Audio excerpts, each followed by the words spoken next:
You're in the sweet spot, baby. You're in the sweet spot, girl.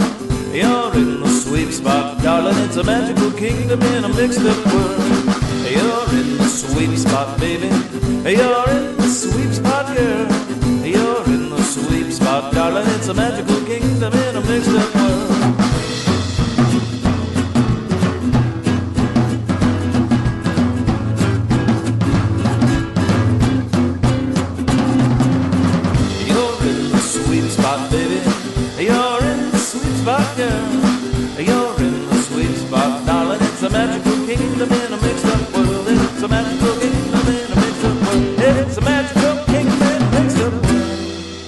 Welcome to the Sweet Spot Podcast. My name is Lynn, your host, and Ken's my co-host. Ken, what's going on? Oh, Lynn, it is going. I'm so happy to be here for the show. Thank you for having me aboard, and I'm looking forward to this episode. Yeah, this is episode 321. 321? That's 321, Lynn. 3, 2, 1. Contact. Okay. All right. Yeah. Hard to believe. Ken and I are both former Disneyland Custodial cast members, and we are the #1 Disneyland podcast, hosted by 2 former Custodial cast members. #1. So, we're also authors of the book Queen of the Kingdom. We mention this every episode, so if you want to check it out, go to our website. We mention every episode because you guys need to buy your copies. Yeah, we have autographed copies. I have autographed copies. Mm-hmm. If you're a fan of the show, and if you're not, why are you listening? But or maybe you're a new listener. Hey, well, Yeah. I hope you like it. But you really need to get the books if you like our show. If you like our show, you'll love the books. The books are kind of a they complement the show because we talk more about us. We don't generally we throw in little things like we work this or that when we work there, but the books go in depth about that, and you learn a lot about the history of the custodial department and learn about what it's like to work there. So. Check those out on Amazon. Go get autographed copies at our website, thesweetspot.com. We have them on Kindle, digital books wherever they're sold, and then we have an audio book for the first book. We're working on the second one. It's going to be a little bit, but we are currently working on that. Yes.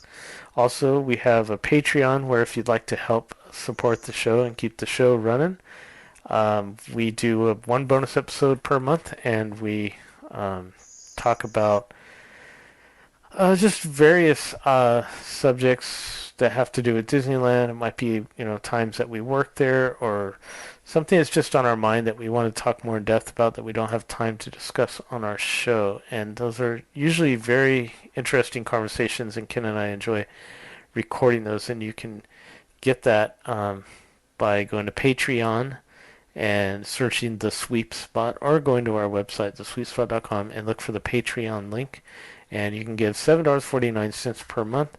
With that will give you the regular edition and the custodial tidbit that we have with it. Or you can get the regular for $5 a month.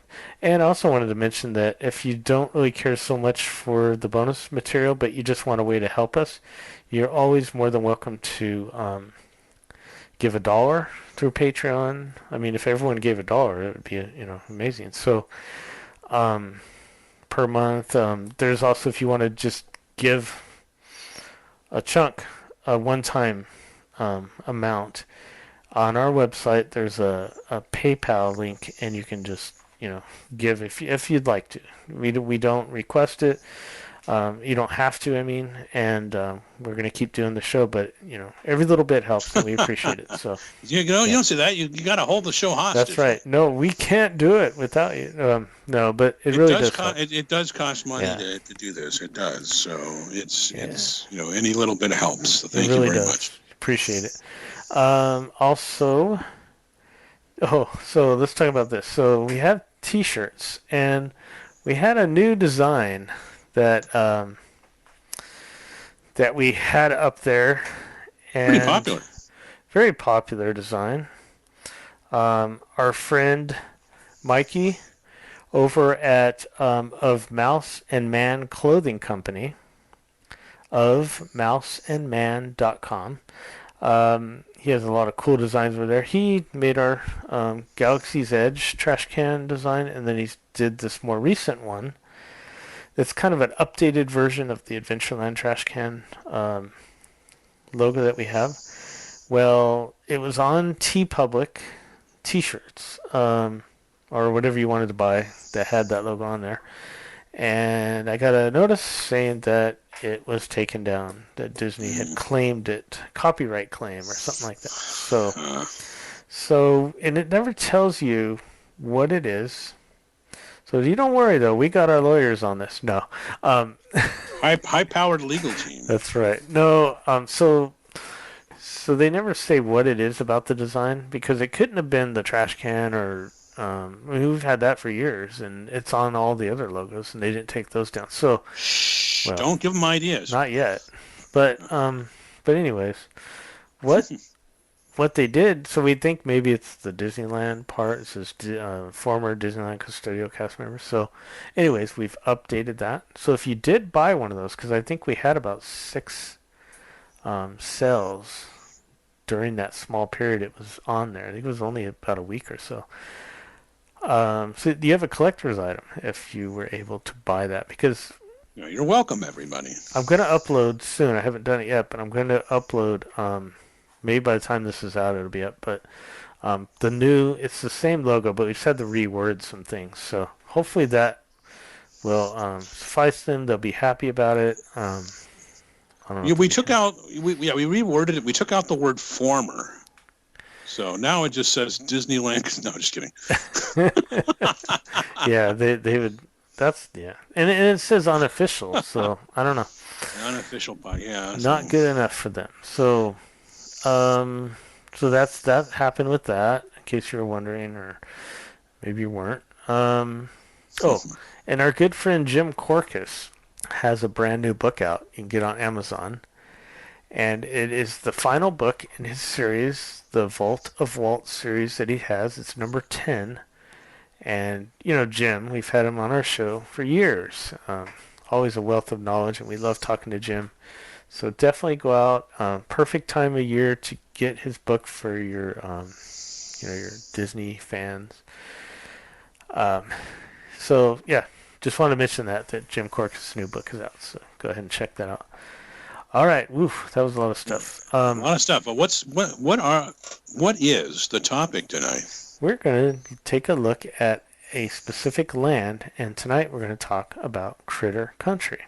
Critter Country, and who's the guest? We don't have a guest. We couldn't find one. You couldn't find one. No, that's pretty. It's pretty funny. We often have guests. A lot of people want to come on the show, and we'd like to have a lot of people on the show, but we don't always have a guest, so it's we hope we'll be enough this time to entertain you. But yeah, so it isn't a matter of we couldn't get a guest. It's just one of those times where we decided we were going to talk. This is one of those topics we just wanted to cover, just the two of us. That's right. Yeah, I always enjoy doing these. So enjoy our guests too, but I enjoy doing these too. So I hope you do too. But up next, we're going to have the current events.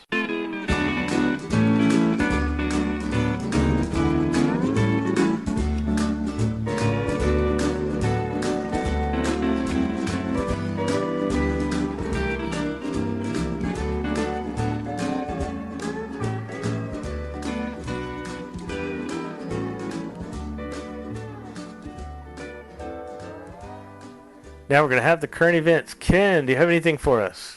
Oh, Lynn, I have got a few things for this audience. What happened back in 1996, 25 years ago? Wow. What happened in late 1996? Well, I was there because it was my birthday. November 25th, 1996 was the last showing, I guess, of the Main Street Electrical print. Public showing, right? Public showing, right. It glowed away forever. Never to be seen again, right? Right. Right. Well, okay. Disneyland teases return of the beloved Main Street Electrical Parade. And, of course, this was reported in several places, but this comes from Brady McDonald's Orange County Register story. He's at Disneyland teased the return of the Main Street Electrical Parade in a video posted Tuesday, October 26th on the Disney Parks official TikTok account. Disneyland has not yet announced an official return date for the parade. Disneyland has been conducting rehearsals for Main Street Electrical Parade since August. And the Main Street Electrical Parade will celebrate its 50th anniversary in the summer of 2022. Wait a minute. Yes. Isn't there someone else celebrating a 50th anniversary right now? That has to do with the Disney company? I haven't been married that long. What? No. The Walt Disney World is celebrating their 50th. Wouldn't it make more sense? This would be 50th in 2022. So yeah, but still, wouldn't it have made more sense if they had it over there?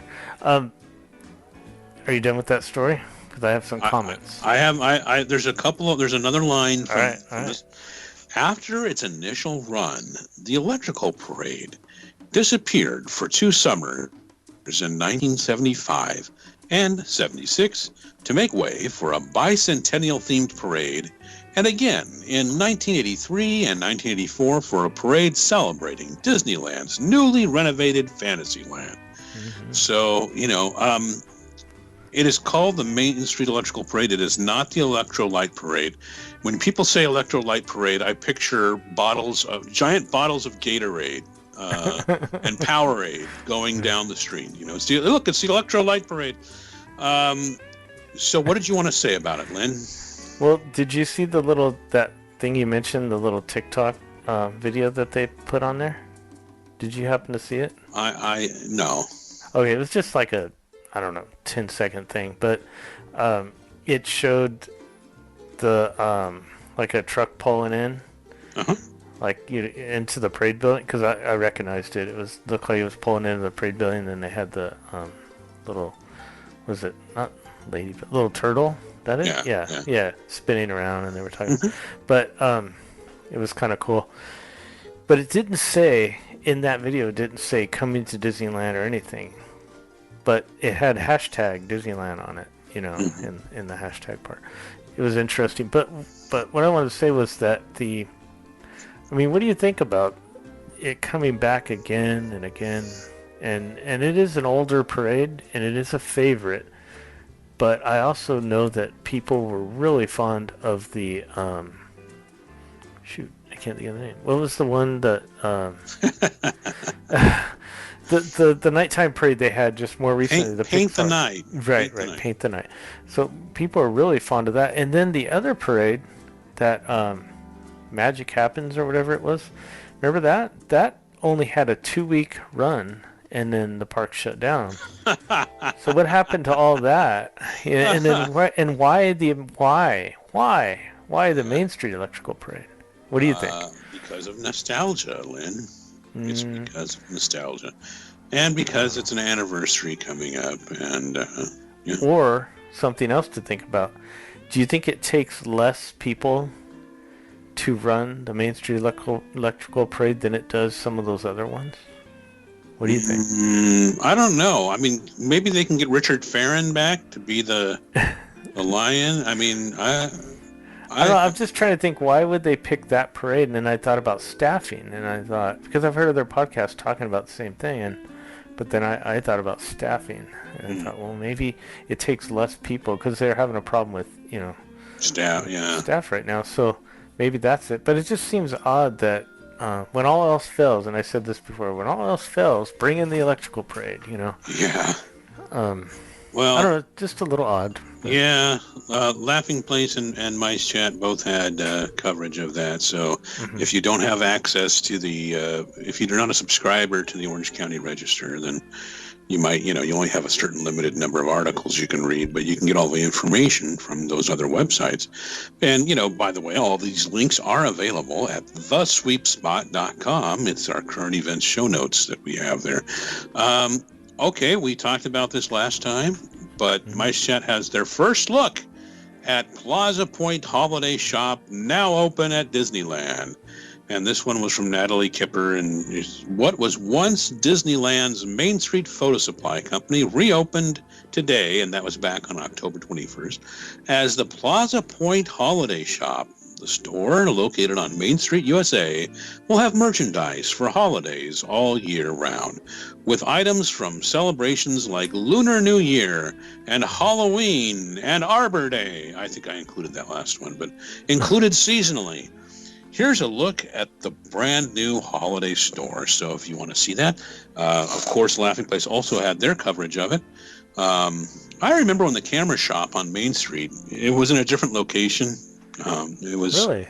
It wasn't there. It wasn't there on the corner. It was further down, and that was the place to go. I mean, you could get film there. You could get batteries. The interesting thing was, for a while, it was a Kodak camera shop, right. But for a while, Kodak had their own brand of batteries, but Energizer was the official battery of Disneyland at the time, so they had to sell Energizer batteries in there.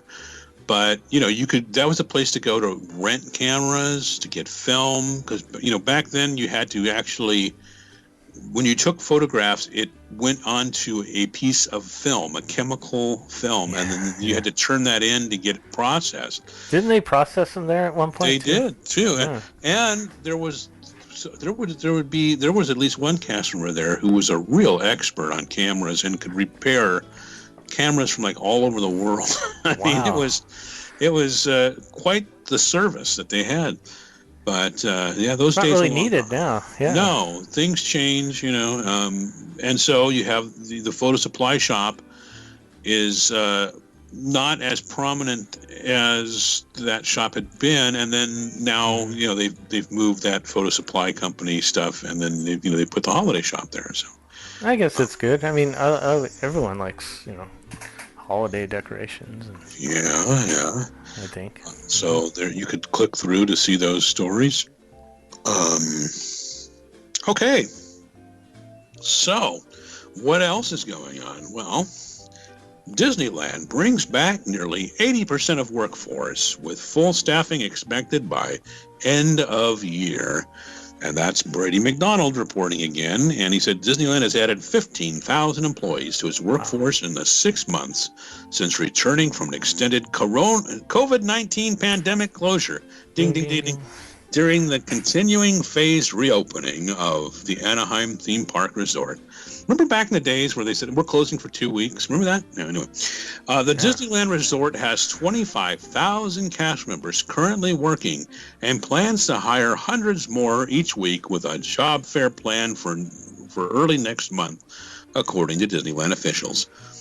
That's 6,000 more Disneyland employees than were on the payroll in August, 10,000 more than June, and 15,000 more than March. Wow. When the theme park resort first began emerging from a year-long coronavirus closure. Ding, ding, ding. Wow. But he got it in there 2 times. Okay.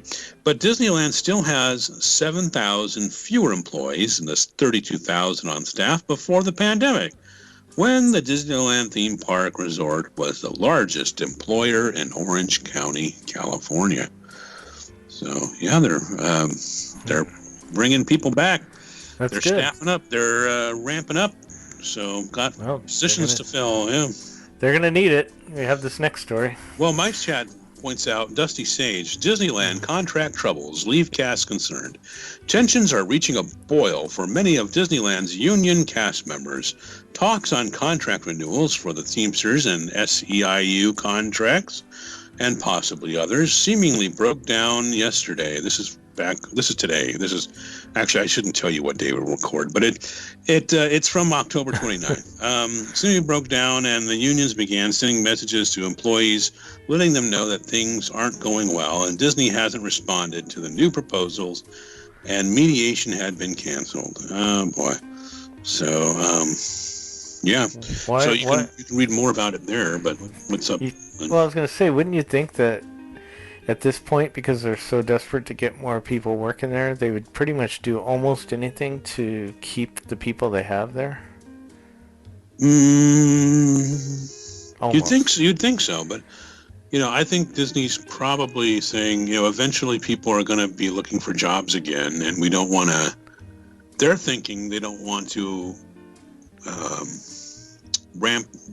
increase things so much that they're going to regret it, in 2 years or whatever, Right. That's what the company's thinking, I'm sure.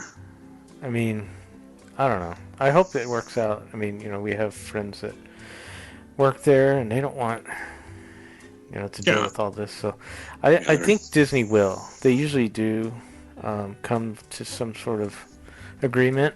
It may not be exactly what everyone wants, but I think it'll be close, Yeah. I hope. All right. Disneyland restaurant reservations snapped up months in advance. This is another Brady McDonald story. I have something to say about this. Okay. All right, go ahead. The scenario that Disneyland fans feared is coming true, as dining reservations are nearly completely booked months in advance, with tables snapped up within minutes of becoming available at popular spots like Blue Bayou, Carthay Circle, and Oga's Cantina. The widespread lack of restaurant reservations at Disneyland and DCA has left diehard mouseheads searching at all hours of the day and night for last-minute cancellations or the latest batch of bookings as soon as they are released online. As it says later in the story here, the Disneyland dining online calendar is dynamic and constantly changing, which means unavailable reservations can become available again at any time. So my recommendation is that you sit there constantly refreshing your screen 24 hours a day, and maybe you'll get lucky. No. Okay. Well, what is your input on this? Okay, so I have a birthday trip planned for end of November, and You have a birthday, okay? Yeah, and I wanted to go to two places mainly. I wanted to go to Blue Bayou, and I wanted to go to Oga's Cantina, and those happen to be two of the hardest ones to get. Well, okay, to keep this story short, I'll try to. At the time, they weren't releasing. They say 60 days, but I was testing it like months before the 60 days was for this one, just to see about like what time are they releasing them. I wanted to be on it, and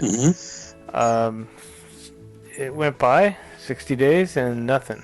I went, that's weird.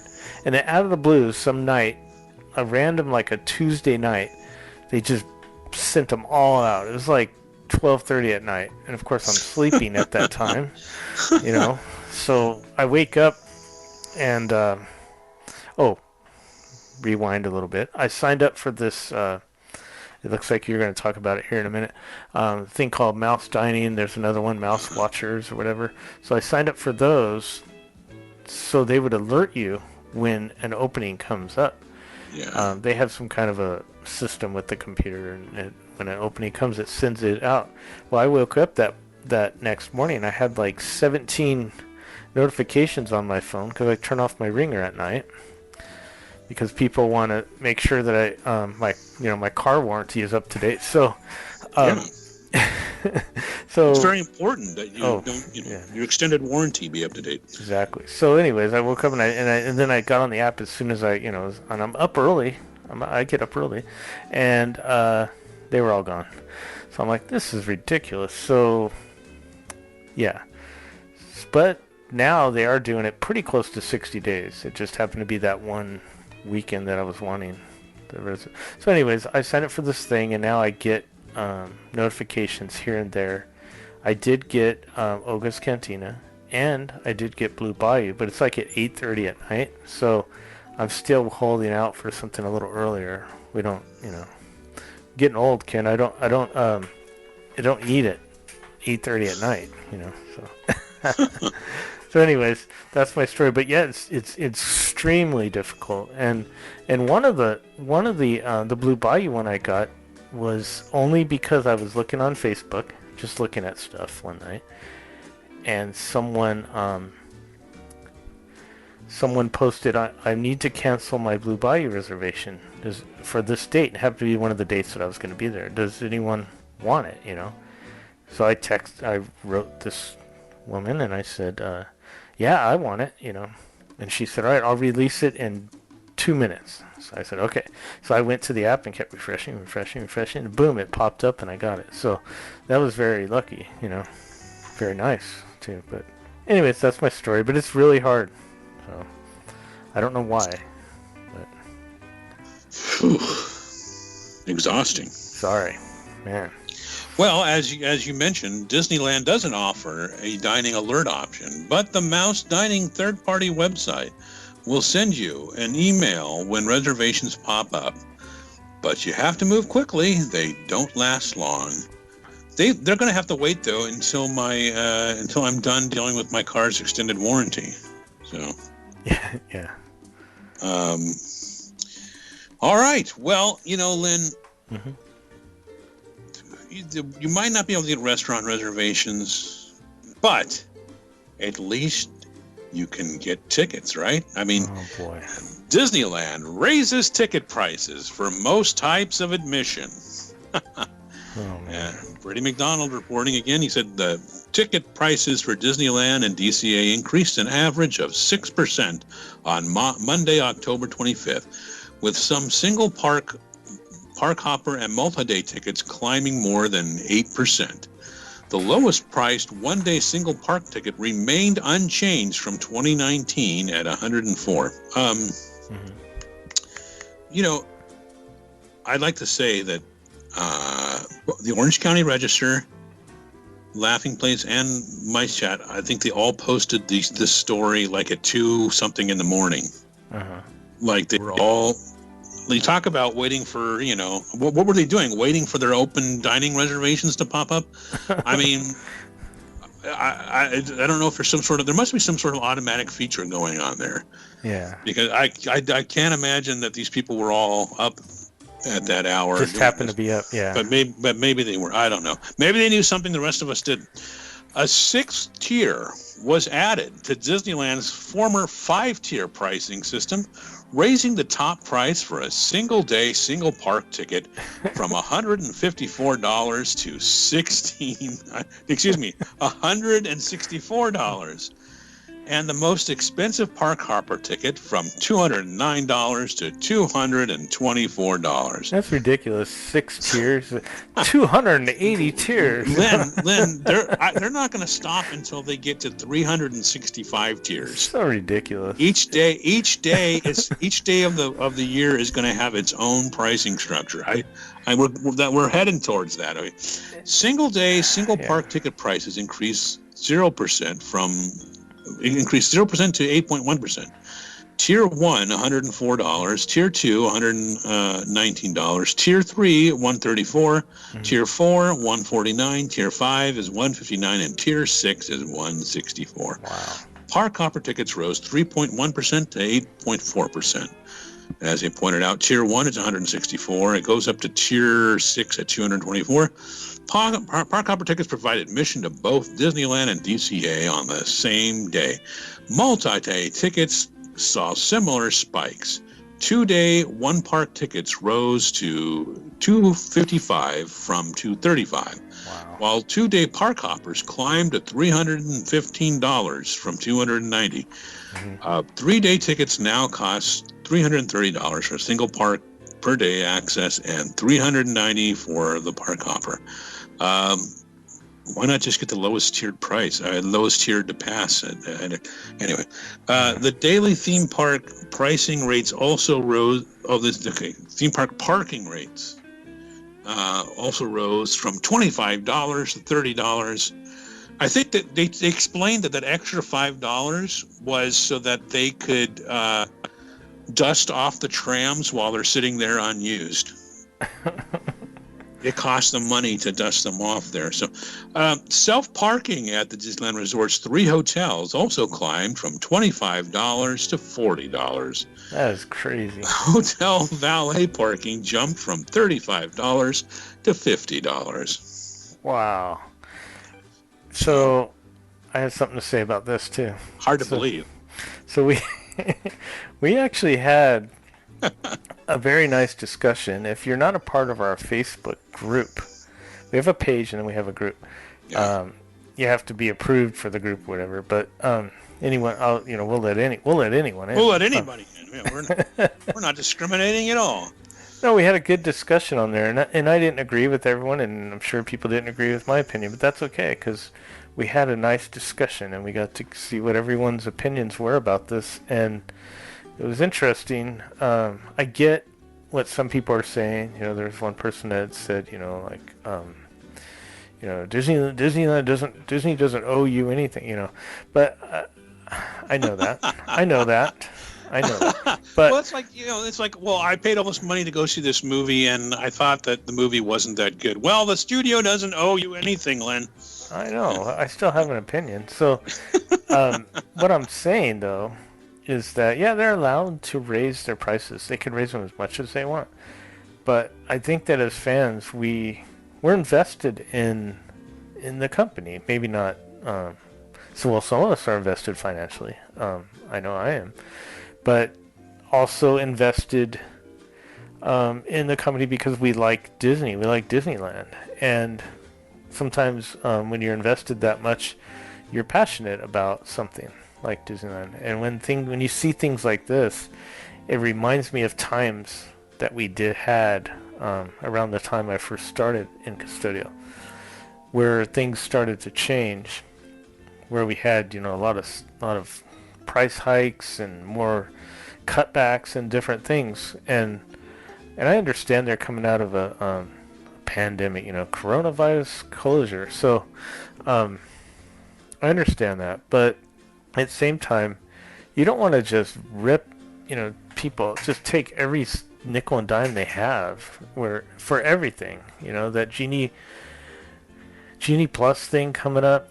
I mean, for a service that they used to give out for free, they're now going to start charging. It just feel like they can find anything to charge you for. They'll go back to the days when they charged for restrooms. Remember that?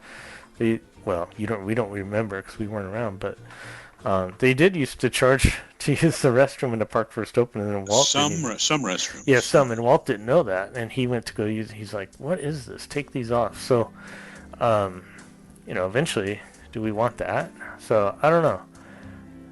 It's this seems ridiculous to stay at the hotel where you're already paying a premium price to stay at their hotels, and then to charge that much per night is pretty high. So, as you can tell, I'm not too pleased about it, but I do understand they go up every year. So now are they going to go up again in January? It's the you hear a lot of the same arguments each time. If you don't like it, don't go. Okay, well there's a lot of people I know who stop. Well, who have who have stopped going, but obviously not enough. And compare it to like a day of skiing or whatever. I mean, people compare it to a Broadway show. You mean NFL game? Yeah. Yeah, but you know what? The nearest thing that you can compare it to, the most comparable thing that you can compare it to, is Disneyland the day before the price increases. Right. And it's like, okay, the parking went up $5. What was so much better about the parking experience, today as opposed to yesterday? It's worse, actually. You don't have the. Yeah, you'd think they would have at least waited for the trams to be back. Yeah, what a And the thing about the Disneyland, the price increases for Disneyland, for the two parks, not all the attractions are back. No. Not all the shows are back. No so you're raising the prices, and you're offering less than you were before. So, I mean, of course, prices inevitably go up due to inflation. Right. But that's Disney's been doing that more beyond. Granted, people say, well, look at how crowded it is. It's supply and demand, and yes, it is. But that gets into, there really should be a third resort in the United States already. Because clearly demand is such that they should have done that already. Or Anaheim. More park in Anaheim. Well, we'll see how this plays out, but at some point there is a tipping point. At some point you get to the point where you're going to get it. Obviously, it hasn't happened yet, but at some point you get to the point where just too much of your audience goes, "I'm out." Yeah. And that's going to be a steep drop off. I mean, so, you know. You mentioned that there's no, the shows right now and lack of even characters. You can't really do meet and greets or anything right now. I mean, from a distance, but not like you were. And then the menu items, when we went last few times, the menus are very small now for some of these restaurants that used to have a lot more options. Yeah. So there's a lot of cutbacks already. Limited. Entertainment? Do you see a lot of band? I walked through New Orleans and did not see any instruments playing. So many times throughout my whole trip. So there's a lot of things that aren't happening right now, and then they up the price, and it's almost because I can see if they had all this great new things going on, but the Avengers Campus with one ride that's mediocre, but. I don't know. Anyways, don't get me started. But no, but I will say this: I think Disneyland is still a fun place to go. I think that it's a good place to go, and of course keep going. But just some of this stuff makes you wonder. It just kind of makes you go, what's going on? So. Yeah, Mice Chat and Laughing Place have their coverage of it, by the way. So, but you could. What were you? Did I cut you off? No. No. Okay. Well, what you can do is, why don't you get a magic key to offset? Because what you're doing is you're buying more access, so that the trips you do make are cheaper overall, right? Right. So. Why don't you get a magic key? Well, Disneyland sells out of top-priced magic key annual pass. That's another Brady story, and he says Disneyland has sold out of the top-priced magic key after just 2 months, as complaints from angry pass holders continue to echo throughout social media about the widespread lack of reservations available for the $1,399 pass with no blackout dates or blockout dates. The Dream Key has proven to be very popular and is currently sold out, with the other magic keys, the Believe Key, Enchant Key, and Imagine Key, remaining on sale at this time, according to Disneyland. Disneyland's loyal fan base has grown increasingly furious over the apparent prioritization of daily ticket buyers over annual pass holders. They're not annual pass holders. They're key holders. Okay. The Dream Key is more like a nightmare key, Jane Friday wrote on Instagram. It's an unbelievable amount of money to spend to have nothing but weekday reservations available. So, no, it's going to get to the point that nobody goes there anymore. It's too crowded.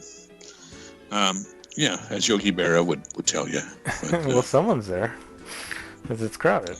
Disneyland Magic Key Dream Key passes currently sold out, as laughingplace.com reports. So they covered the story too, and they give you the details.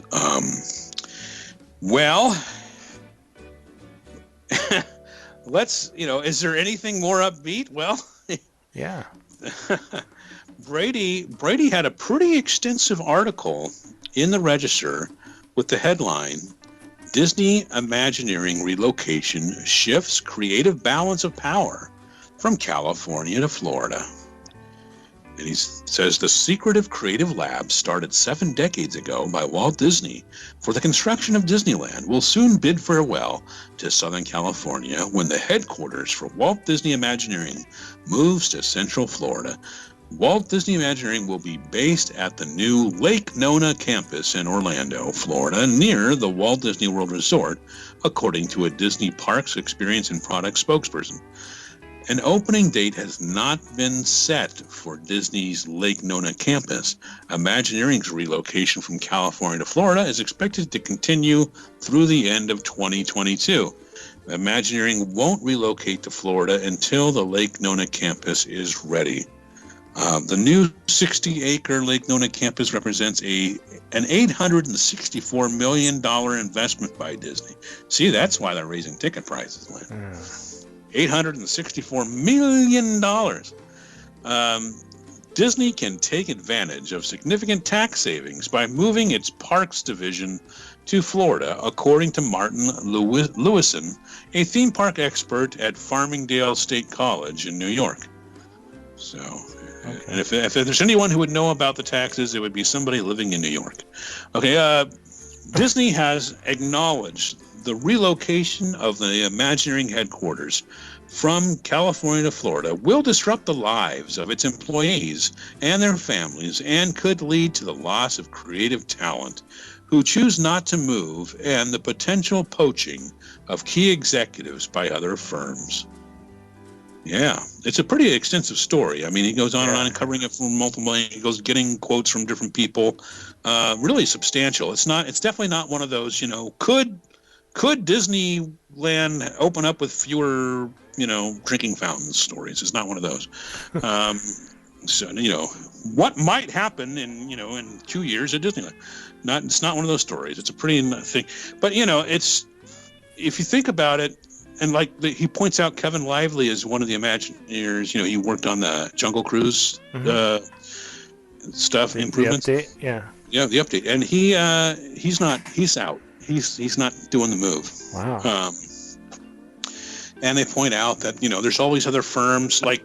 Imagineering is based in Glendale, California, which, people know Burbank as the Disney headquarters. Glendale is the neighboring city. Just a short drive between the two places. And Pasadena is the next city. You have Burbank, Glendale, and Pasadena, right? Mm-hmm. Now, if you look up a lot of the theme park design firms, there a heck of a lot of them have been located in those three cities. But, if you've already had or Universal Orlando moved their, Universal moved their creative to, the headquarters for it to Orlando years and years and years ago. And now Disney's doing that. So you're probably going to see a lot of those other smaller firms also relocating or new ones popping up in the Orlando area, Mm-hmm. That's just the way things go. But, it's, some people kind of are nostalgic for the Flower Street headquarters of Imagineering. And you think about it, I mean, if you're working as an accountant or something like that, do you want to make the move, or are you just I can be an accountant I can go across the street to another company and be an accountant, right. Or electrician, now on the other hand, engineer, yeah. I know certain people who have been really saying they would love to move out of California to Florida. Mm-hmm. And can you imagine if you were one of those and you happen to also be at Imagineering? It's okay, let's, this is great. I've wanted to move to Florida. Right. But, if you think about people who are, have families. Maybe they grew up in Southern California. They're married. They got kids, school-age kids, or maybe grandkids. Or they're aging parents, and that's all located here. And maybe they're surfers who are used to going down to the Orange County beaches and surfing, or maybe making trips in the winter to ski in California, all these sorts of things where it's oh man, I'm, this is stuff I'm going to, I can't pull my kids out of school. I can't go away from my parents. I can't, there's all those considerations for some people, Well, we've had former Imagineers on the show, many of them, and, we hear their stories, and I'd say most of them grew up in Southern California, it seemed like. Yeah. So you're right. It's just a lot of, I don't know. I mean, it just seems a little odd. It's nice that they were so close to the studios, because there is sometimes a crossover between animation and Imagineering and right. Stuff. So. Yeah. All right. Well, MiceChat.com had several updates as they would normally do. Andy Castro had one back on the 18th of October called Dateline Disneyland, Monorails Glide, Trams Stay Parked, Magic Keys Fail to Unlock. So you can read his update. Dusty Sage had one that said, Big Disneyland Update, Tram Return, which, by the way, isn't until next year. Price is up. Dream Key out, Holidays Collide, and more. And that update's from the 25th. So, you can get to all of that by going to thesweepspot.com. Now, you and I do this, every couple of weeks, and we can kind of keep up to date on stuff, but stuff is always changing. And if somebody wants to, keep up on all of it, it's very difficult. So what I suggest is if you want to plan a Disney getaway vacation, and you really should plan one, you need to contact Concierge at concierge.com. They're our magical vacation planning partners. You go to concierge.com. That's CONCIEARS.com. And check them out because Disney is all they specialize in. So if you want to go to Walt Disney World or plan a Disney cruise or Adventures by Disney's, go to Disneyland for several days, even Disney's Aulani in Hawaii. So these are their specialties. They keep up to date on all the changes. And we were talking earlier about how difficult it can be to get reservations. Well, if there's any trick or tip, they're on it. And so you can take out a lot of the stress of planning your next Disney getaway vacation by going to Concierge. Go to concierge.com, book a package with them, meaning, maybe like a week-long cruise, or you're going to get theme park tickets and a hotel. Get a package with them. Tell them that the Sweep Spot sent you, and you'll get a special gift. Concierge.com. Great. Thanks a lot, Ken.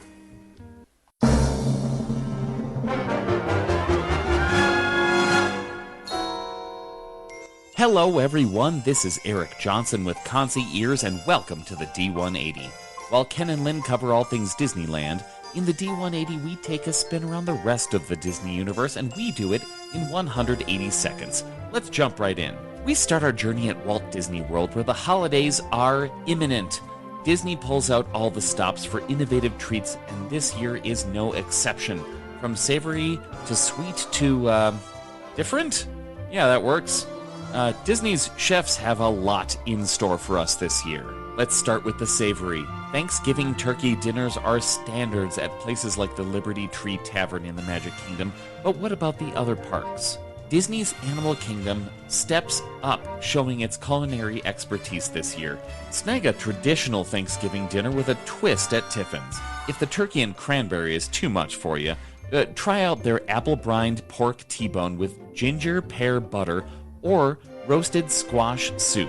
Head to Restaurantosaurus for a post-Turkey Day open-faced turkey sandwich, lightly deconstructed, with cornbread stuffing and fried sage leaves. It's a more refined take on your Turkey Day leftovers. If you want to stay out of the parks this year, venture to Jock Lindsay's Hangar Bar at Disney Springs for venison sausage sliders or holiday-colored deviled eggs. Maybe the daily poutine is more your style with turkey gravy, cranberry chutney, and cheese curds over French fries. Oh, so sweets are your thing. Well, the parks definitely have you covered. Try a gingerbread almond cake pop at the Magic Kingdom, or fill up with a gingerbread funnel cake topped with apple pie filling, vanilla ice cream, and caramel sauce. All of this is available at the Sleepy Hollow refreshment stand in the Magic Kingdom. At Hollywood Studios, feast on apple pie tart with cinnamon icing at Woody's Lunchbox in Toy Story Land. The Muppet-themed Pizza Rizzo offers a holiday cannoli stuffed with caramel cheesecake. If you head to the Backlot Express near Star Tours, you'll find a red velvet whoopie pie that I can practically taste just reading about. Now for the odd part.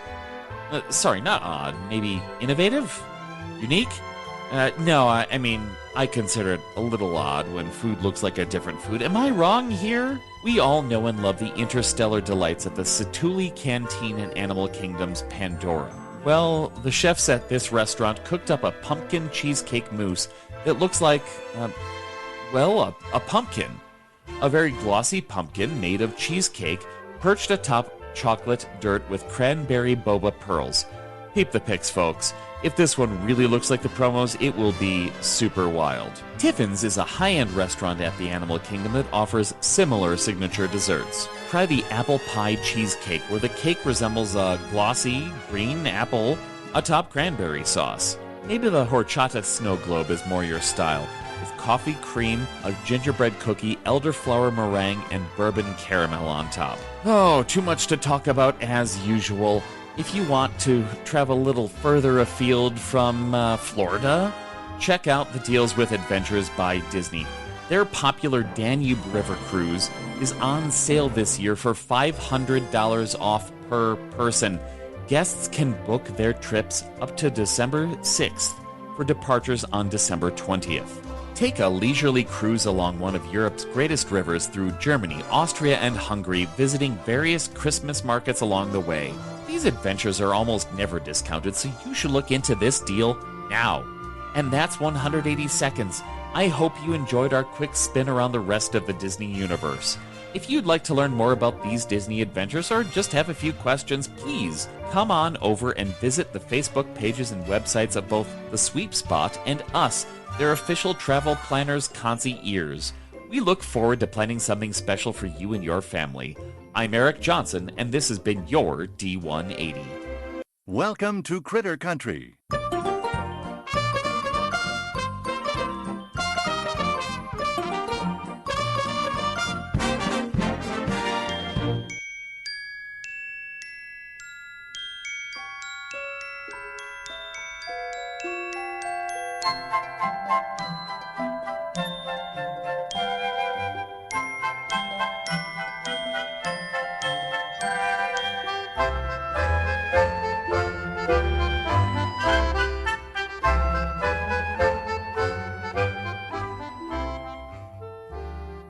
Now we're going to continue a series that we've started. I don't remember when we started it, but we've been doing this where we talk about a land and we focus on what that land has to offer, and we talk a little bit about history and some secrets and things that that land has. And the last one we did was New Orleans Square, and I think we've done Adventureland, Frontierland, and Fantasyland. And now, for this episode, we're going to talk about Critter Country / Bear Country. So, Bear Country? Yeah. So, Ken, what do you think of this land? Do you like visiting this area or working in this area when you work there? Oh, I never cared for it at all. Never spent any time there. Oh, weird. Well, it happens to be, the site of my first love. Oh. Splash Mountain, which I haven't ever told anybody about my love for Splash Mountain, but No. Critter Country, yeah, I mean, this is not something that's you find at all the other Disney parks, is it? No. And I like it. When you're down inside Critter Country, especially down there by the little waterfall, it's like, you can't really believe that you're in the middle of Anaheim. Yeah, I know. Yeah, there's a stream that runs through the middle of the land, and very pretty. Some areas there. So we'll talk about some of those areas and some of the features in this, and I think it'll be kind of fun. So what I wanted to start off with was that the land originally was called Bear Country, and it opened in 1972. And the main focus, the big attraction that opened with it was the Bear Country Jamboree show. And right. And everyone, probably knows about this show. We've talked about it. It's, a big part of Disneyland history. Something that we both miss. Something that we grew up going to see, the show. But we'll talk more about that when we get there. But the land opened then. But before that, it was kind of a part of Frontierland, kind of an extended area, and it's where the Indian village was. Yeah. Maybe not the whole land, but I'd say over kind of where the Canoes are. Yeah, Hungry it Bear. definitely got expanded, but Yeah. the Indian Village, which it's kind of a shame that you don't have a guest area for indigenous peoples. Knott's did that, but Disneyland lost theirs, and that's kind of a shame. But yeah, it's a very important part of history. So let's we'll revisit some of the history later. I know Jim Clarks had mentioned he wanted to do more of a focus on the Indian Village, which I would like to do that because I don't know a whole lot about it, just some of the basics. But anyways, let's talk about what the land has to offer currently, and then we'll kind of go back and talk about stuff that used to be there. The main attraction right now is Splash Mountain. Have you ever heard of that, Ken? That attraction? I think I've heard a little bit about it. I'm looking to find out more. Maybe ride it someday. Well, you better hurry. Why? Oh, they're gonna retheme it. Okay. Right. Splash Mountain, which it's the original Splash Mountain. Disney finally got a log flume attraction. They hadn't had one up until 1989 at any Disney theme park. So, that was the first one. Right. And Splash Mountain opened in 89, right? That's right. Right. Opened in 1989. Just, we've gone into a little bit about that before. Go see episode 7, episode 17, I believe it is. Yeah. But which is way back. But everybody knows Splash Mountain. It's one of the famous Disneyland mountain range attractions. Log flume. The current theming is based on the animated portions of the movie Song in the South, which is a movie that is very controversial, and Disney doesn't release it anymore. And but this is the animated version portions of it, because it was a mix of live action and animation. So you have Brer Fox, Brer Bear, and Brer Rabbit, and a host of other characters. And so it's going to be rethemed, they say, to from elements from Princess and the Frog, but that hasn't happened yet as of this recording. And no closure date has been announced. So in the meantime, there's Splash Mountain. It's definitely the most prominent feature of Critter Country. I have a feeling we'll probably get a lot more details at the next D23, I would assume, with some dates and stuff.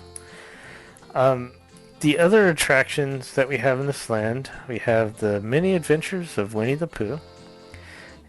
And I didn't write down a date on that, but I believe it was because Bear Country Jamboree closed in 2001. I believe this opened in 2003. It did. I think it was 2003. Okay. Yeah. And it used pretty much, a lot of the queue area, like the entrance is still there from Bear Country. You go over that covered bridge to walk into the queue area for it.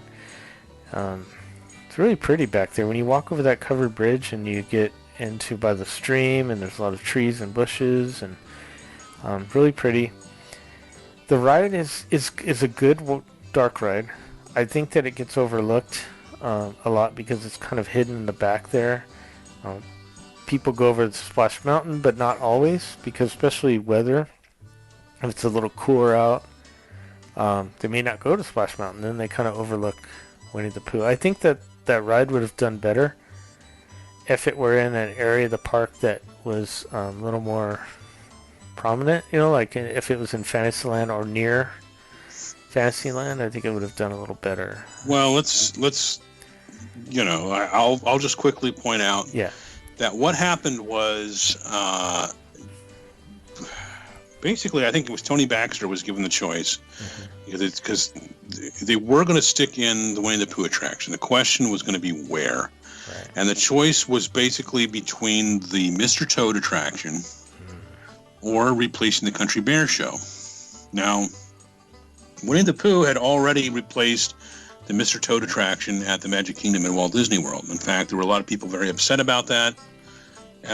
People, there was a petition, say, those petitions never work, but, save the Mr. Toad attraction, blah, blah, blah, blah. It didn't work. They stuck in the Winnie the Pooh attraction there. Mm-hmm. So Tony's thinking was, why, we lost Toad in Florida. I want to keep Toad here, and we can replace the Country Bear show here because they still have the Country Bear show in Florida. Mm-hmm. So, he didn't want to do either. I think if he had his druthers, he would have put Winnie the Pooh attraction in a location that really wasn't being used for an attraction. Yeah. Like I would say, like the old motorboat cruise area, but I think it was probably less expensive overall to put it someplace like the Country Bear show building. So there you go. That's what happened. I think they still could have put it in Critter Country, and where the shops is now, the shop and the... Push those back? Yeah, or just get rid of those and just put the whole ride there. You can't get rid of shops, Lynn. Well, you could integrate shops in the land and other places. That's true. That's right. But if you have to have something. But yeah, because we've been back there, and there's room for a little bit of a show building back in that area for where the shops are. Anyways, so then the other attraction is Davey Crockett's Explorer Canoes. Technically in Critter Country, but it's probably more of a Frontierland themed attraction. Yeah. Couldn't really move those, Right. Couldn't really move the dock. You could, but it would be very difficult. Just the way the river works. You got the Mark Twain and or Columbia, and you've got the Tom Sawyer Island rafts. Right. I guess they could move it if they put it over by the kill boats, but they also could. Wouldn't it be kind of cool if they had you had to get on the rafts to go to Tom Sawyer Island, and then you get on the canoes? But I don't know. Base them over on the island there. Yeah. I haven't really seen. I've seen the Star Wars theatrical movies, but I haven't really watched the TV shows. Mm-hmm. So I don't know if they have anything in them where you could kind of like theme it to Star Wars Galaxy's Edge, right? Where you have canoes or kayaking from Star Wars Galaxy's Edge. But yeah, it's just they're just kind of there because that's where they've always been. Right, right. And you have the cast member at the front and the cast member at the back of the canoe, and it's people powered, and so you have to paddle when you ride it. Mm-hmm, mm-hmm. And it's not on a track, so you can have some fun things that happen unexpectedly. Yeah. And some of the eating locations that they have currently, they have the Harbor Galley and the Hungry Bear Restaurant. A lot of people probably don't think of Harbor Galley as a Critter Country establishment, but it was built to accommodate the extra crowds from Splash Mountain. Right. And they used to have the Briar Bar back where the shops expanded and kind of took over that location. The Briar Bar had hot dogs, drinks, chips, and probably those soft pretzels. Mm-hmm. So yeah. And before that, it was the Mile Long Bar. Mile Long Bar. It was themed. Mile Long Bar had a theme to the Country Bear show, and they even had Max, Buff, and Melvin on the wall. Yeah. But it got its name because it had mirrors, so that if you stood in the right place inside the bar, you could see an infinite. It's a mile long, so. Yeah. Yeah, or kilometer long.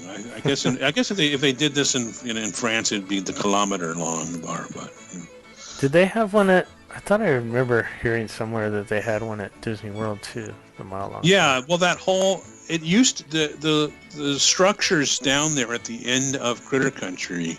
Mm-hmm. Used to be like almost a direct copy of what you would see in part of Frontierland at the Magic Kingdom. Oh, okay. That was and I mean, if we're going to get into the history of the land at another episode, I guess I could hold off on some of the stuff, but that goes into the history of the area. I mean, the Imagineers, there were some Imagineers who were kind of happy to see the area get rethemed into Critter Country, because Critter Country seemed like an extension of New Orleans Square, whereas Bear Country was just basically kind of Frontierland, except to get there you had to go through New Orleans Square. So you'd leave Frontierland, go through New Orleans Square, and kind of get back into Frontierland with Bear Country, because it kind of you would recognize it from the Magic Kingdom at Walt Disney World. And then before Splash Mountain, the most prominent building in the land was the restrooms. Yeah, there used to be restrooms that are where the Splash Mountain exit is right now. But now, what is the most prominent building? It's not a mountain, Lynn. Oh, the restaurant? Yeah. Yeah. Hungry Bear Restaurant. Yep. Which didn't start off with that name, believe it or not. It was the Golden Bear Lodge. Yeah, there's a picture somewhere of that. But I think a lot of people were just completely unaware of that little bit of trivia, that it wasn't always the Hungry Bear Restaurant. Yeah. Yeah. I love that restaurant. It has, I think it's probably better because, and most people like it because of the scenery and the atmosphere that it has, being right next to the river.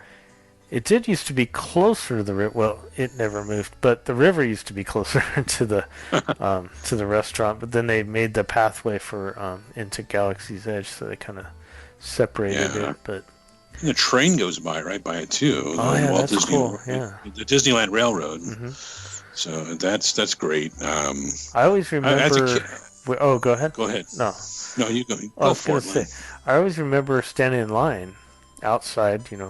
How they had those little kiosks, where the customer would be standing to take your order. And as you're in line there, you'd look over to the left, a train would go by, and you'd wave to the people, and they'd wave back. And yeah, those people look so realistic too. The ones on the train. Yeah. But I remember eating. I liked eating there. There was a time that they had burgers there with Canadian bacon on them, and this is back in the late 80s, mid-late 80s, and they had milkshakes too. Ooh. But because the other place to get milkshakes was Carnation, But from what they kind of, some of the customers there kind of hinted that it was kind of hard to keep the pests out of the milkshake machines there, because it was really, you had a lot of old growth landscaping around there from Disneyland. Some of the landscaping going all the way back to the start of the park, and so probably a lot of critters. Yeah. The restaurant itself is a big complex. I mean, and not huge, but it has a loading dock in the back, and there's, They got the restrooms there on the lower level. Those are some of the biggest restrooms in the park, I would say, too. Wouldn't you think? Yeah. They're huge. So I think, they were anticipating, huge crowds in the 70s when they built this. Because it was such a big success in Florida. They built, the two, and we'll talk about that, but they built the 2 theaters instead of 1, and the restroom. Everything's just bigger. But the restaurant... still has good food. I had some kind of a loaded fries that they had last time I was there. It was very good. Loaded, yeah. Yeah, loaded. So, back to Harbor Galley, one of the things that they still serve is the clam chowder there also, but they used to have the tuna sandwiches there and the curly fries, and I like going back to the original menu there. What was that? Because it was right there, right by the extended line for Splash Mountain. When Splash Mountain first opened, so we would get stuff there while we were waiting in line. They had clam chowder in a bread bowl, catfish nuggets, Cajun popcorn shrimp, fries and drinks, of course. Yeah. But I there were probably some other things I'm forgetting, but it was just like, I liked that. There was nothing on that menu I didn't like, you know? Yeah. And it's great, you know? Unique to what they have in, the other parts of the park, for sure. Exactly.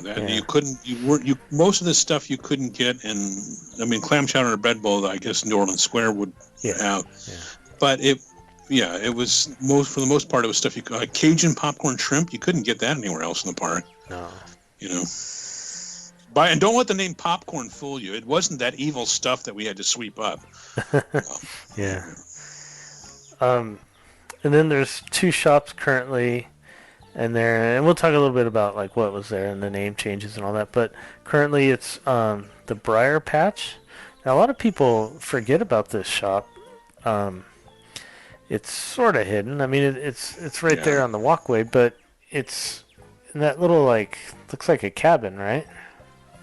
Right. It looks like a cabin. The thing is, it's kind of built into, there's a lawn on top of it, grass and it's that structure's been there. It used to be the Indian Trading Post, I think. Yeah. That's what it was called. And, before it was Critter Country, and the guests would come in to the land, and it was right there on their right-hand side when they walked in the land. Now, they've shifted the entrance to the areas so that for Splash Mountain, so that you come in and it's on your left, but it's kind of tucked away, and you're by the time you get over there, you're looking for the entrance of Splash Mountain or the country or the Hungry Bear restaurant, right, or Winnie the Pooh. So yeah, it's really easy to pass by the shop and just totally miss it. Yeah.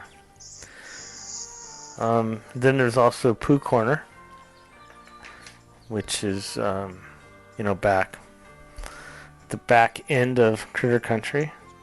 Yep. It's like a little, kind of a boardwalk, a little porch area that, from the outside, you would think there's at least 2 or 3 different shops there, but it's one. It's kind of 2. There's like a candy store, snack or whatever, at one side, and then it's more of a store at the other end, but it's all connected. But we'll talk about some of the changes that happened in that building, because there were some that you already mentioned, but there's some other ones. Right. And then there's restrooms that we mentioned, and they're underneath the Hungry Bear restaurant in the bottom, near the bottom dining area. There is a companion restroom now. That wasn't there when we worked there, but there's one now there. I think it took up some of the restaurant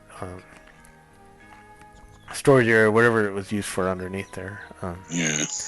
There's a meet and greet, but I don't think it's currently. I know it's not currently used for that. You could see Pooh, Tigger, Eeyore before the COVID closures. But now I don't know if Pooh's over there, because I know that they're doing like the characters like a distance, like they'll be like playing in the distance, and you can take pictures of them or stuff like that. But so I don't know what the current status is going on with that, but that used to be a popular thing over in that area. So pretty popular, yes. Let's talk about some of the past things. We had kind of already mentioned a few things. The Country Bear Jamboree opened in 1972, and it closed in 2001. Well, the Jamboree show started back then. They changed the name of the facility to the Country Bear Playhouse, right, because they would do different shows there. Like, you had the Country Bear Jamboree, which is the original show, but eventually they came up with the 2 other shows, the Christmas Hoedown, I believe it was, or the Vacation Hoedown. Yeah, Vacation Hoedown was the vacation theme show, but then they also had the Christmas show. I don't know if they call it the Christmas special. But yeah, and so you had 3 different shows that would play there, which I don't know if there has been anything analogous to that. I mean, I don't know. I guess, you could sort of say the new Star Tours is new. I say it's like, 10 years old, but Star Tours, which, takes you on different trips. But, I don't know, or they would do, 2 different Circle Vision shows in a day at the Circle Vision movie, but the Circle Vision Theater. But to have 3 different, an animatronic show that does that's been doing 3 different shows, it's kind of, I don't know if Disney's done that anywhere else. Not that I can think of. But it was fun. It was a lot of fun. Yeah. Climate controlled, go in there, relaxing. You don't have to save the universe from peril. Where it's like, hey, you got to help us save. We're facing destruction of the entire universe. You've got to help us. It's like you can just sit back, relax, and enjoy your vacation.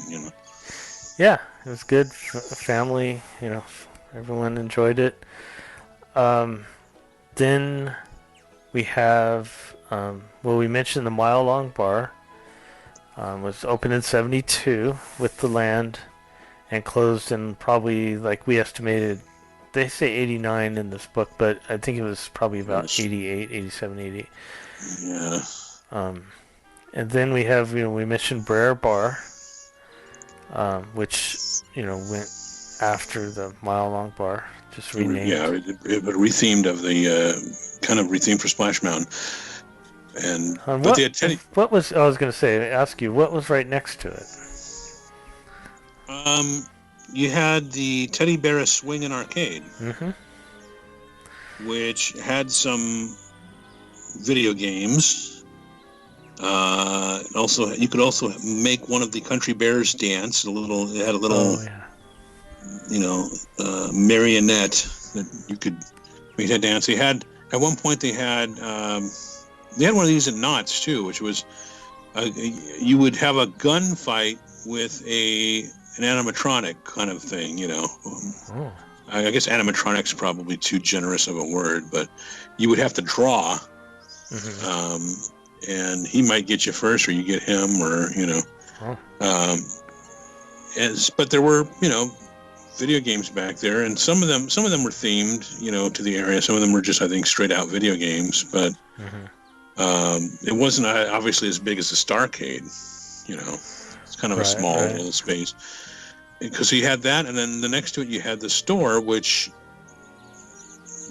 when in Critter Country first opened, it was the Crocodile Mercantile. Yep. I mean, now it's the Winnie the Pooh thing, but Pooh Corner. But I forget what it was called before the Crocodile Mercantile. It was called. I can't pronounce this. Ursus.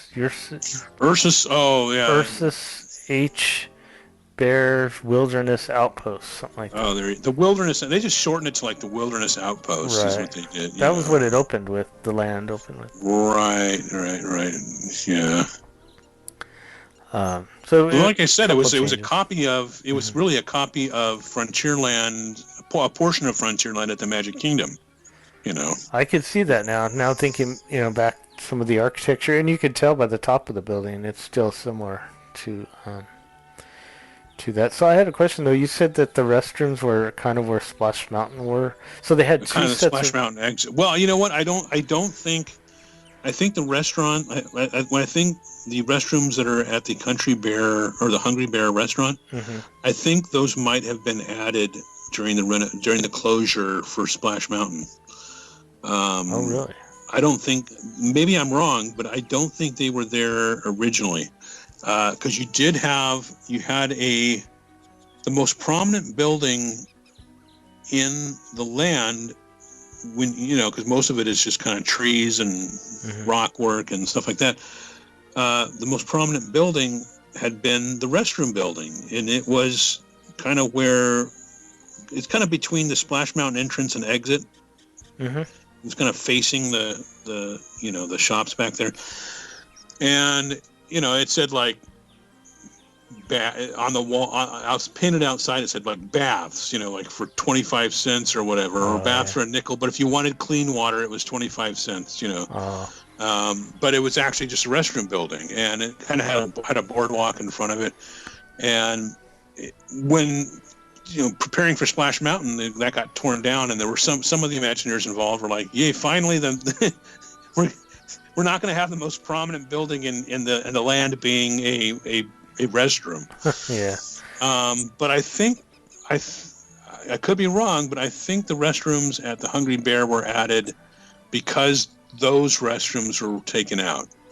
And because, remember the whole land was closed for a while to deal with the construction of Splash Mountain. They realigned the entrance and all of that. So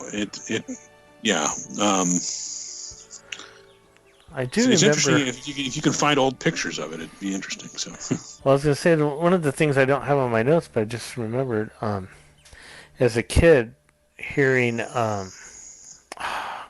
See, I can't. Maybe it's just too late. I can't think of names. The bear, the snoring. Oh yeah, that was Rufus. Rufus, that's right. So when you walk through the entrance of the land, you would hear that up in the woods area, off in the distance. You would hear this snoring, and I just remember as a kid, like, really fascinated by that. Is that a real bear? There's a bear snoring up in the cave there, and then even in one of the Country Bear shows, they would refer to him. Or she'd say, "I hear you snoring out there," or whatever. Oh yeah. And he's still in the Splash Mountain too, right? Well, they moved it to Splash Mountain, and then they named it They named him after a bear. So they switched it from Rufus to Brer Bear. Right. I think that happened. See, when Splash Mountain first opened, I think it was still called Rufus. And then they decided they were going to change that to Brer Bear, and then they were going to add Brer Rabbit and Brer Fox's little houses out there too, which is what they did. So that wasn't. Originally when Splash Mountain opened, it still had Rufus there as a tribute to what had been there before. Yeah. Well, there's something in my research I came across that seemed kind of weird, and they said one of the shops, and I think it was probably just a section of the shop back there, but they called it Critter Country Plush, and it was only for 9 months. So I don't know what that was about. Maybe it was at the exit of Splash Mountain. Yeah, I don't know. Where they were selling, they would sell the photos. Oh, that's right. I skipped over that. Yeah, there's that wasn't there originally. They didn't open up with that. Maybe it was because it's called what is it? Professor Barnaby Owl's Photo Art Studio, but they're saying that opened in '92. The studio. So yeah, maybe I don't know. We don't know at all, but we can speculate. And then the last thing I have here is and we already mentioned it, the Indian Trading Post, which is where the what did we say it was, the Briar Patch is. Yeah, and that was from '62 to 1988. So it stayed there even though it was bear country, in '72. So, wow. Yeah, that shop. You'd go in there and there'd be carrots dangling from the ceiling, like large carrots, as if they were growing through the ceiling from above. I get it. Yeah. And I remember when I went in there, and they had part of the decorations. I don't know if those decorations are still there, but it was like these ornate candle holders, and I thought they were for sale. I was like, how much for these? And they go, oh, no, those are part of the decorations. And I'm like, oh, wow. And it's like, oh, that's part of the shop ambiance. Okay. Yeah, it's a very small little shop, but it's neat. As we say, it's been been there since 1962, so it's history. Yeah. And then we also mentioned that the Country Bear, it closed, and they had the cast. We were there when they had the cast goodbye last show, September 10th. September 10th. Okay. Yeah. Was it September 10th? I thought it was the Sunday was September 9th, right? Oh yeah. September. And I was there. I couldn't be there for the 10th because I was doing my other job, but yeah, it was the 10th, yeah. I know I went there on the 9th to say my goodbyes because I couldn't be there on the 10th because I mean, I guess I could have, but I didn't want to take time off from work to. Right. The 10th was a Monday, and we only know that because of what happened on the next day after that. But So yeah. yeah. So then we have, let's see here. So that's basically what we have for the land, but there's like little things that, you know, I mentioned the stream running through. It's just really beautiful. The train comes through there on that bridge that goes across. It goes through Splash Mountain, so Yeah. which is pretty neat. And then the music, you know, there's all the lands have music, but it's very prominent. Splash Mountain, Song of the South music you hear, but then when you cross over towards the Winnie the Pooh ride, you can hear more of that music. But they don't have currently or even more recently, no live music. But I remember when Splash Mountain had long lines, didn't they have a band that would play near the line over there, just kind of walk around? Well, they had Billy Hill and the Hillbillies. Right. You would have like Farley the Fiddler, you know, Billy Hill and the Hillbillies. Mm-hmm. So yeah. So that kind of covers our history part and what, you know, but I want to keep going with the land and talk more about when you and I worked there in custodial. Some of the things that we did within that area and some of the assignments that there was, but it was part of New Orleans Critter Country. So as a lead, you would be in charge of Critter Country and New Orleans. Now I think Critter Country has its own lead. They can't handle two areas. No, just kidding. So they had to break it up.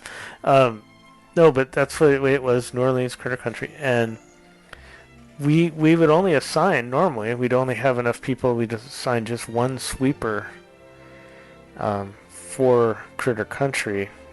And then the trash would be done by, you know, one or two people that would dump trash in all of New Orleans and then Critter Country also.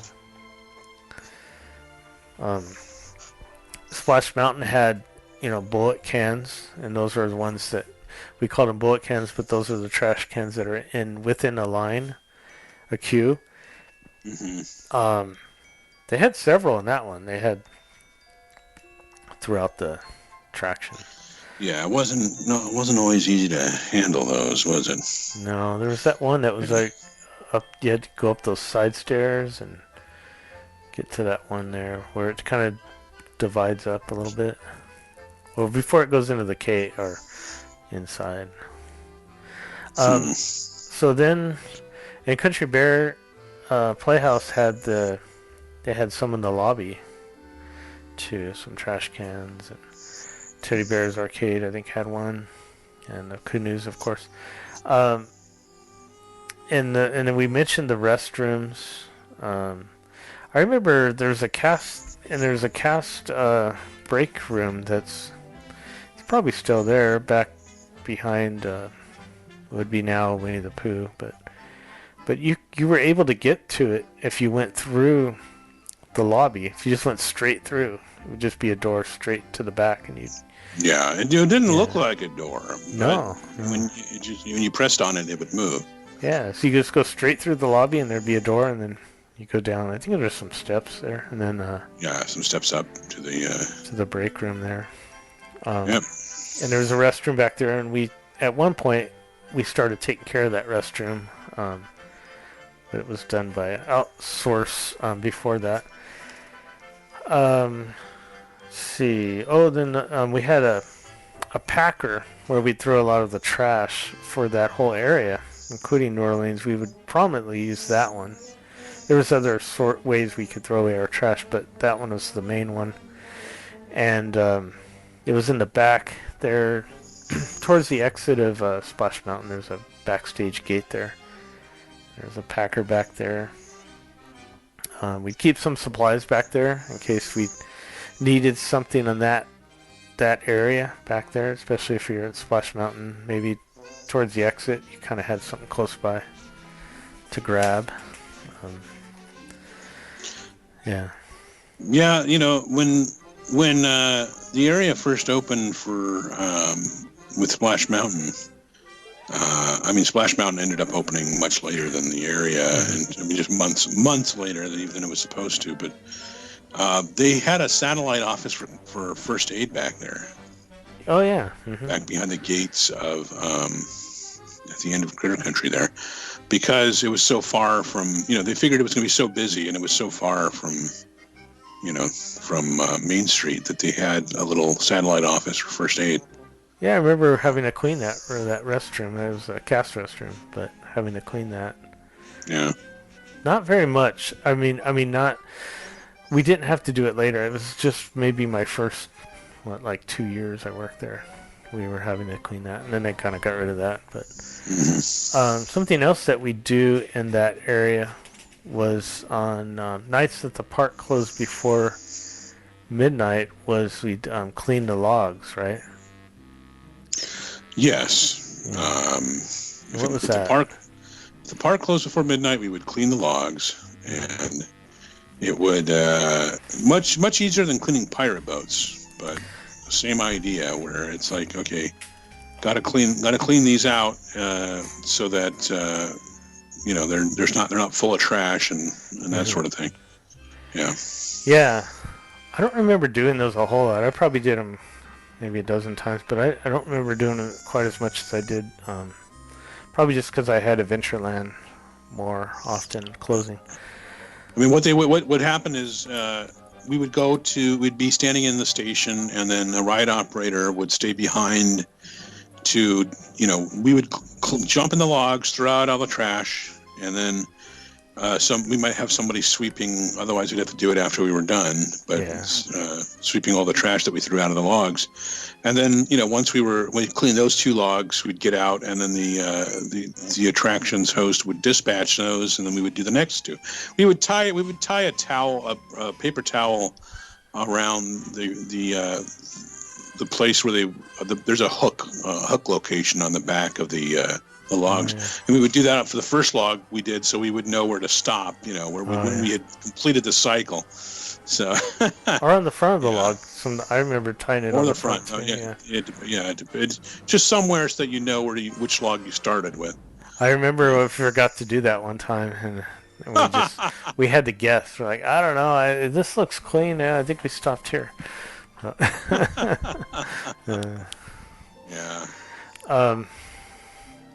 Yeah, it's always kind of a nice area to work in. I enjoyed sweeping that area because it was always pretty shady. And it was, which made it cooler sometimes, and I kind of liked it. I enjoyed that area. I mean, there was there's some trees there that would have some, I guess you could describe them as needles that would fall off of them, and if it was the first really strong wind of the season, you might get a lot of those needles falling off. I write about one of those times in the books where it's just, one day we just spent, we just grabbed some push brooms, and we were just constantly push brooming needles because they were falling at such a rate, it was becoming a safety hazard. Yeah, they poke you in the eye. Well, it made the ground kind of slippery is what it did. It made the concrete slippery. So we ended up with huge it looked like haystacks, It looks like they got rid of a tree or 2 the last time I was back there last time. That's possible. Yeah. Didn't seem as shady as it did in the past. Any other final words? Anything about the land you want to mention? It's a nice area. I really like it. Be interesting to see what happens when they decide to go ahead with retheming Splash Mountain. See what else they do. It'll be interesting to see if they change the name of the land. Just a lot of there's some things to think about that are attached to Splash Mountain that they may have to. I mean, the shop, Briar, what did we say? Briar Patch, the shop there. Yeah. I mean, that'll be changed. Yeah. So, it'll be interesting to see what will happen, when it'll happen, if it'll happen. So, well, I hope you enjoyed just look and learn something from our look at Critter Country in Disneyland. And we will continue the series next year, moving around through the lands. We only have a couple more left, so but we'll revisit these throughout the time that we have this podcast. But I just thought this would be kind of something fun to kind of discuss as instead of, because we had done in the past, we talk about just an attraction, but it's kind of fun to talk about a whole land and kind of how the attractions blend into that land and create the land that it is. So, all right, that'll be it. Okay, well, that concludes episode 321 of the Sweet Spot Podcast. I could listen to those two guys talk forever. I mean, that's I enjoy their insights. Well, there's always, you always say this concludes, but this outro that we do always has important information that people should stay tuned to listen to. Oh, yeah. What is that, Ken? Well, we are a podcast that's hosted by two former... Anyway, check out our website, thesweepspot.com. That's got a lot of information. Let people know where they can find the podcast, because there's many ways to listen. And if you can subscribe at Apple Podcasts, if you can leave us a review, that would be great. Find us at we have a free official archive where you can listen, you can stream it, or you can download it. If you don't want to subscribe on Apple Podcasts, there's many other ways to get the show. Yeah, I also wanted to mention that if you have a favorite attraction at Disneyland, most likely we've talked about that attraction in depth at some point or another, whether it be with, when you were here, Ken, or when Laura was on the show, or we've had guests on the show. We've talked about those attractions. There's only a couple I can think of that we have not yet covered yet, but we've talked, even attractions that aren't there anymore. So go back and check out all those past episodes. All right. Well, thank you so much for listening, and we'll talk with you next time.